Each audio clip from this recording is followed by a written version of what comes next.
और गर्मियों के समय की यदि शुरुआत है तो आपने यदि इस तरह से मॉइस्चर मेंटेन कर दिया है तो ज़्यादा पानी में रखने की भी ज़रूरत नहीं है। वरना यदि आपने इस टेक्निक को नहीं अपनाया है तो बीज को 4 से 6 घंटे तक भिगोकर उसके बाद निकाल कर छायादार जगह में आधा घंटा तक फैलाकर और ट्राइकोडर्मा से ट्रीट करके आप बीज की सोइंग भी कर सकते हैं। दोनों का मिक्स बनाकर ट्राइकोडर्मा से इस पूरे मिश्रण को ट्रीट कर दिया है। और ये जहाँ पर हम लोगों ने अभी स्टेप लिया था इस जगह में एक जगह बनाया जाए तो इस जगह में इस मिश्रण को डाल दिया। सेंटर पोजीशन में इसे डालकर इस तरह से हम लोग एडजस्ट कर देंगे जिससे कि सेंटर में कोकोपीट और वर्मी कंपोस्ट। सम्मानित नागरिकों नमस्कार, अभिवादन स्वीकार करें प्रवीण मिश्रा का। और आज बात चलेगी गर्मियों के समय में किस तरह से पॉट फिलअप की जाएगी जिससे कि पौधे अच्छे चल सकें। गर्मियों के समय में पौधों को चलाना काफ़ी मुश्किल होता है और चुनौती शुरुआत से ही हो जाती है जब हम पौधों को लगाते हैं। गर्मियों के लगने वाले ज़्यादातर पौधे डायरेक्ट सोइंग होती है जो कि हम लोग गमलों में ही बीजारोपण करते हैं और उसके बाद पौधे चल निकलते हैं। कुछ एक स्थिति में हम लोग पौधों को अलग से भी 4 इंच या 6 इंच के पॉट में लगाकर उगाकर फिर उनको शिफ्ट करते हैं, लेकिन ये शिफ्टिंग में कहीं ना कहीं परेशानी आती है, ऐसा हम लोगों ने भी महसूस किया है। तो जो पौधे गमले में सेट होकर चलने लगते हैं वो काफ़ी अच्छा परफॉर्म करते हैं और ऐसा ही मानकर हम लोग आपको एक ऐसी विधा को बताने जा रहे हैं जो कि आप भी करेंगे तो उम्मीद है कि अच्छा रिस्पांस आएगा और पौधे भी अच्छे चलेंगे। किसी भी मौसम की जो शुरुआत है उसमें हम लोग ये ध्यान में रखते हैं कि लगभग 40 से 50 दिन पहले वो सारी एक्टिविटीज़ को कर लें जिससे कि पौधे अच्छे चलने लगे। और यदि हम लोग अब गर्मियों के समय की तैयारी की बात करें तो ये समय शुरू हो जाता है वसंत ऋतु के प्रथम पखवाड़े में और ये लगभग मान के चलें तो वसंत पंचमी के आसपास इसकी शुरुआत हो जाती है। और चैत के नवरात्रे तक आप गर्मियों के जो फसल है उनको आसानी से लगा सकते हैं। हालांकि देश में अलग अलग जगह में अलग अलग मौसम है, लेकिन जहाँ कहीं भी ज़्यादा गर्मी हो रही हो, तापमान 38 डिग्री 40 डिग्री के आसपास हो रहा हो, तो उससे पहले ही जब तापमान 15 से 25 डिग्री से आगे निकलना शुरू हो तो आप ये सारी एक्टिविटीज़ को कर सकते हैं और अपनी बगिया को निहाल कर सकते हैं। गर्मियों के समय में सबसे महत्वपूर्ण है कि पौधों की मिट्टी को किस तरह से तैयार की जाए। खास करके जो बेल वर्गीय पौधे हैं जैसे कि कद्दू है, करेला है, खीरा है, ककड़ी है, और ये मान के चलें जो नदी के किनारे या रेतीली ज़मीन में आसानी से पौधे होते हैं, आसानी से फसल होती है, उन सभी फसलों के लिए सॉइल मिक्स में थोड़ा अंतर किया जाता है और ये पौधों को ध्यान में रखकर हम लोगों ने बनाया है। तो आपको मिट्टी मिक्स जो बनाना है वो लेना है 10 किलो मिट्टी। 10 किलो मिट्टी के साथ लेना है 2.5 किलो तक कंपोस्ट और 5 किलो लेना है नदी का रेत। 1 किलो मिलाना है नीम की खली और मिलाना है इसमें 1 किलो तक पत्तों का खाद। और फिर हल्दी चूना आपको मिलाना है 1 ग्राम पर किलो सॉइल मिक्स और काली मिर्च का पाउडर मिलाना है 0.5 ग्राम पर किलो सॉइल मिक्स। इसके साथ साथ चूँकि शहर है तो शहर का वातावरण अलग है तो हम लोग कुछ एक सहारा लेते हैं जिससे कि हमारे पौधे अच्छा परफॉर्म करें और फंगस, वायरस या बैक्टीरिया की वजह से ये परेशानी ना आए। इसके लिए हम लोग लेते हैं ट्राइकोडर्मा 1 ग्राम पर kilo soil mix, Beauveria bassiana 1 ग्राम पर किलो सॉइल मिक्स और सुडोमोनास फ्लोरोसेंस लेते हैं जो कि है 1 ग्राम पर किलो सॉइल मिक्स। एक अच्छा सा मिश्रण तैयार कर लेंगे और जब ये मिश्रण तैयार हो जाएगा तो आप देखेंगे कि एक अच्छी खुशबू आ रही है और पौधे भी अच्छे चलने के लिए अब तैयार हो जाते हैं। इससे पहले पॉट फिलअप टेक्निक के बारे में भी हम लोगों ने डेली ड्यूट्स में अलग तरीके से बताया हुआ है कि किस तरह से पॉट फिलअप की जाती है जिससे कि वाटर लेयर और एयर लेयर मेंटेन हो सके। तो वो वीडियो भी आप जाकर देख सकते हैं और आप जानकारी ले सकते हैं। लेकिन आज बात हो रही है कि गर्मियों के समय में जो पौधे हैं उनको किस तरह से लगाई जाएगी। पॉट फिलअप से आगे जब बढ़ते हैं और इस तरह से हम लोग सॉइल मिक्स को बनाकर लगभग आधा गमले में ये भर देते हैं। आधा गमले भरने के बाद हम लोग ये ध्यान रखेंगे कि चूँकि गर्मियों का समय है, मॉइस्चर कम होता है, ह्यूमिडिटी कम होती है, तो हम लोग यहाँ पर काम एक करते हैं वो है ओवर वाटरिंग करना अपने लगे हुए पॉट में मिट्टी डालने के बाद। तो पूरे अच्छे तरीके से पानी को डाल देंगे और इस पानी को डालने के बाद लगभग 6 घंटे से लेकर आप कम से कम 12 घंटे या 12 घंटे से भी ज़्यादा 24 घंटे तक रख सकते हैं।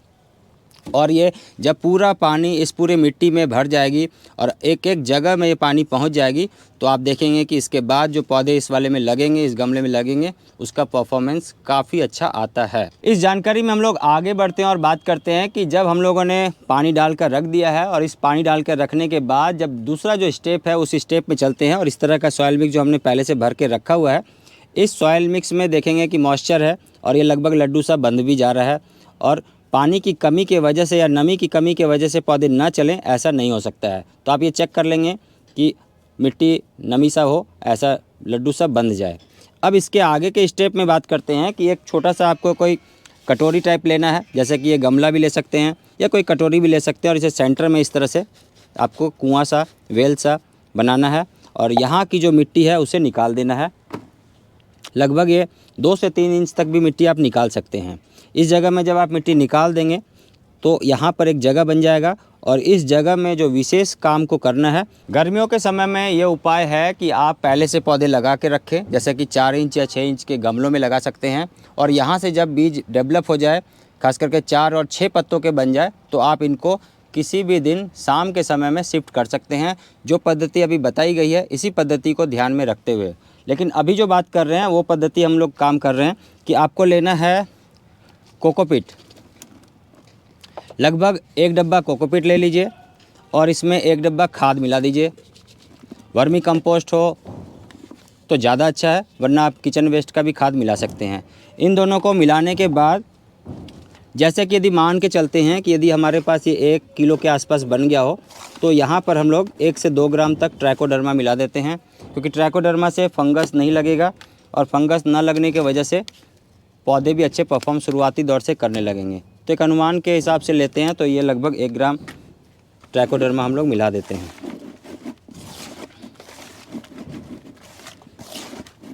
पौधों से संबंधित जो जानकारी है उसके लिए ज़रूरी है कि आप बराबर डेली डूट्स के वीडियो को देखते रहें, फॉलो करते रहें और उसे ज़रूर से प्रयोग करें। और इस प्रयोग में यदि कोई बाधा आ रही हो तो आप संपर्क भी कर सकते हैं।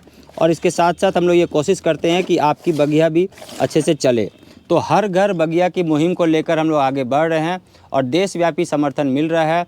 विदेश में भी जो हमारे भाई बंधु रहते हैं वो भी समर्थन कर रहे हैं और काफ़ी अच्छा रिस्पांस भी आता है। तो हम लोग यहाँ पर एक बात और कहना चाहेंगे कि आप अपने घर के आसपास होने वाले कचरे और गंदगी को कंट्रोल कर सकते हैं अपने छत पर बगिया लगाकर, और इस मुहिम में जुड़ने के लिए भी आप डेली डूट से संपर्क कर सकते हैं। तो आइए चलते हैं अब इस स्टेप को आगे से जानते हैं कि अब इसमें क्या करना ज़रूरी है। तो हम लोगों ने यहाँ पर कोकोपीट और कंपोस्ट दोनों का मिक्स बनाकर ट्राइकोडर्मा से इस पूरे मिश्रण को ट्रीट कर दिया है। और ये जहाँ पर हम लोगों ने अभी स्टेप लिया था कि इस जगह में एक जगह बनाया जाए, तो इस जगह में इस मिश्रण को डाल दिया। सेंटर पोजीशन में इसे डालकर इस तरह से हम लोग एडजस्ट कर देंगे, जिससे कि सेंटर में कोकोपीट और वर्मी कंपोस्ट और ट्राइकोडर्मा से ट्रीटेड हमारा एक मिश्रण डल गया है। और यहाँ पर करेंगे जिस साइज़ का बीज है उससे 3 गुना जगह बनाकर और बीज का रोपण कर देंगे। ध्यान इस बात का ज़रूर से रखेंगे कि इस बीज को इस तरह से लगाएंगे जिससे कि यहाँ पर एक गहराई बने, क्योंकि शुरुआत में बीज को डेवलप होने के लिए थोड़ा अंधेरा चाहिए, इसके बाद लाइट की ज़रूरत लगती है। तो 2 से 3 दिन जब ये अंधेरा में रहेगा तो वहाँ से डेवलप करना शुरू होगा। और इस लिहाज से ही हम लोग यहाँ पर बात कर रहे हैं कि इसे बीज के साइज़ का 3 गुना गहराई बनाकर यहाँ पर लगाया जाए। और आगे चलते हैं कि क्या कुछ लगाया जाएगा इस मौसम में, इसके बारे में जानकारी लेते हैं और इस जगह में बीज को रोपण करते हैं। गर्मियों के समय में लगाई जाने वाली सबसे महत्वपूर्ण जो सब्जी है वो है लौकी, घिया, या इसे हम लोग बोलते हैं दूधी। तो अलग अलग जगह में अलग अलग नाम है, लेकिन हम लोग यहाँ पर प्रयास जो कर रहे हैं वो है हमारे पास इस तरह के बीज होंगे। और गर्मियों के समय की यदि शुरुआत है तो आपने यदि इस तरह से मॉइस्चर मेंटेन कर दिया है तो ज़्यादा पानी में रखने की भी ज़रूरत नहीं है, वरना यदि आपने इस टेक्निक को नहीं अपनाया है तो बीज को 4 से 6 घंटे तक भिगोकर उसके बाद निकाल कर छायादार जगह में आधा घंटा तक फैलाकर और ट्राइकोडर्मा से ट्रीट करके आप बीज की सोइंग भी कर सकते हैं। लेकिन हमने चूँकि यहाँ पर मॉइस्चर मेंटेन किया हुआ है मिट्टी में, इसके बाद कोकोपीट और वर्मी कंपोस्ट डाला हुआ है और अब 3 गुना जगह बनाकर इस बीज को रोपण कर रहे हैं। ईश्वर का नाम लेकर बीज को डाला जा रहा है। किसी किसी कंडीशन में यदि बीज फेल हो रहे हों तो आप 2 बीज भी डाल सकते हैं, लेकिन जब ये जर्मिनेट हो तो जो सबसे ज़्यादा मजबूत पौधा चलेगा उनको रखते हुए दूसरे पौधे को भी निकाल दें और इस तरह से दबाव बना दें। हाथ से अच्छी से थपकी दे दें और थपकी देने के बाद इस तरह से पौधे को आप लगाने के स्टेप में रखेंगे। अब इसके बाद जो है वो और भी ज़्यादा महत्वपूर्ण विषय है, क्योंकि इस विषय में ही ज़्यादातर लोग फेल हो जाते हैं जानकारी की कमी की वजह से। तो आइए इस पर भी बात कर लेते हैं। बीजारोपण करने के बाद से ही सारी आपकी समस्या समाप्त नहीं हो जाती है। समस्या अब आती है जब जर्मिनेट होता है पौधा।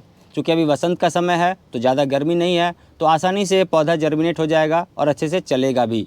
लेकिन जब हॉट समर डेज़ होता है, ख़ास करके हम लोग बात करें तो वैसाख में, जेठ में और बहुत ज़्यादा तपती गर्मी होती है, उस समय में खासा ध्यान रखने की ज़रूरत है, खास करके बीज को लगाने के बाद।